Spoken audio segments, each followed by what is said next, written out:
नमस्कार दोस्तों, सुपरफास्ट ताजा समाचार में आप सौ मित्रों स्वागत है।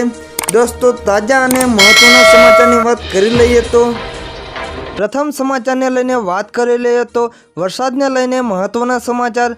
हाल गुजरात में सार्वत्रिक वरसाद है और ચોમાસું बराबरનું जाम्યું છે। गुजरात में एक साथे बे सिस्टम एक्टिव थता वरसादी माहौल छवायो है। राज्य में वरसाद ने लईने हवामान विभागे नावकास्ट बुलेटिन जाहिर कर्યું છે। सवारे 7 વાગ્યાથી 3 કલાક માટે વરસાદની આગાહી છે, જેમાં સુરત, તાપી, નવસારી, વલસાડ અને દમણ દાદરા નગર હવેલીમાં ગાજવીજ સાથે વરસાદની આગાહી કરવામાં આવી છે। तो बीजा जिल्लानी बात करिए तो भरूच और नर्मदा में पण गाजवीज साथे मध्यम वरसादनी आगाही है। मोरबी, जामनगर, देवभूमि, द्वारका, पोरबंदर, राजकोट में मध्यम वरसादनी आगाही है।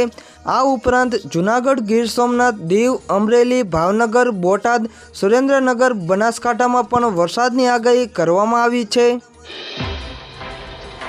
बीजा महत्वना समाचार की बात कर लीए तो गुजरात में वरसादी माहौल वच्चे हवामान विभागे आगामी 3 दिवस माटे वरसादनी आगाही करी है। तो बीजी तरफ हवामान निष्णात आंबालाल पटेलनी आगाही पण सामे आवी छे।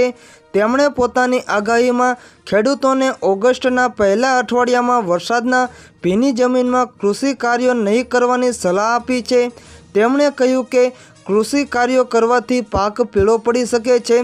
જાણીતા હવામાન નિષ્ણાત આંબાલાલ પટેલની આગાહી અનુસાર ઓગસ્ટમાં દક્ષિણ ગુજરાતમાં ભારે વરસાદની આગાહી છે। दक्षिण गुजरात में पूरनी स्थिति बने तेवी संभावना है। दक्षिण सौराष्ट्रना जूनागढ़, अमरेली और भावनगर में केटलाक भागों में भारे थी अति भारे वरसाद थई सके छे। जामनगर में हळवाथी भारे वरसादनी संभावना है।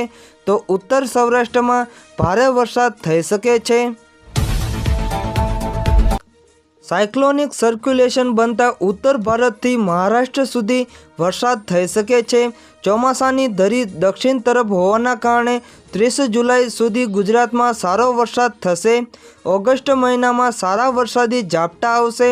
16 થી 22 ઓગસ્ટ વચ્ચે ફરી સમગ્ર ગુજરાતમાં વરસાદ જોવા મળશે।